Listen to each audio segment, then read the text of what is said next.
Hi everyone, good morning and welcome to today's morning report with me, Richard Perry, Market Analyst at Hantech Markets for Tuesday the 8th of April.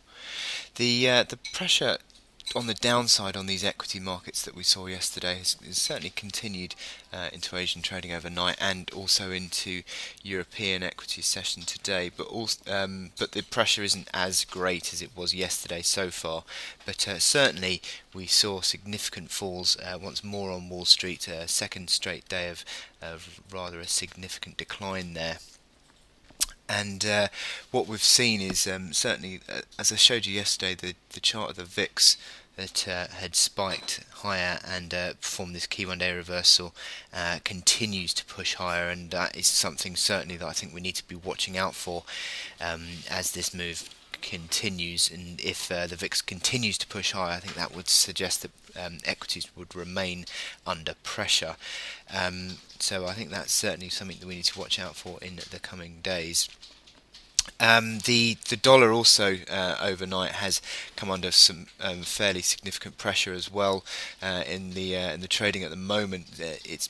It's lower, or it's been sold off against pretty much all the major Forex pairs, and also gold as well is strongly higher. Gold's broken out once more above the reaction high on Friday as well. So we're seeing some fairly big moves here away from the dollar, and that is also indicative of what's possibly going on as well. In terms of Wall Street, you've got earnings season that kicks off today. You've got Alcoa having its results, unofficially kicking off earnings season, but the focus will probably be more towards the end of the week, where JP Morgan comes out as the first of the big banks to release its results. But certainly with earnings season, that gives equity investors something else to focus on. The chart of the day that takes me on to is the S&P 500. And this is that big decline that we saw over the last couple of days. This is on the daily chart, and we're now right back towards the lows of this trading band, and that is a key of low that we need to hold on to. I think that 1840 level and 1834, a couple of kilos in March there. So we need to be holding on to those levels, I think, to prevent a move back towards this big uptrend, and also the 144-day moving average, which on the S&P 500, if I show you going back, tends to be a very good basis of support.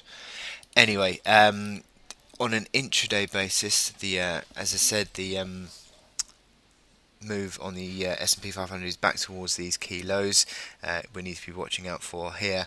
The momentum indicators are now probably in the most bearish position they've been in since January.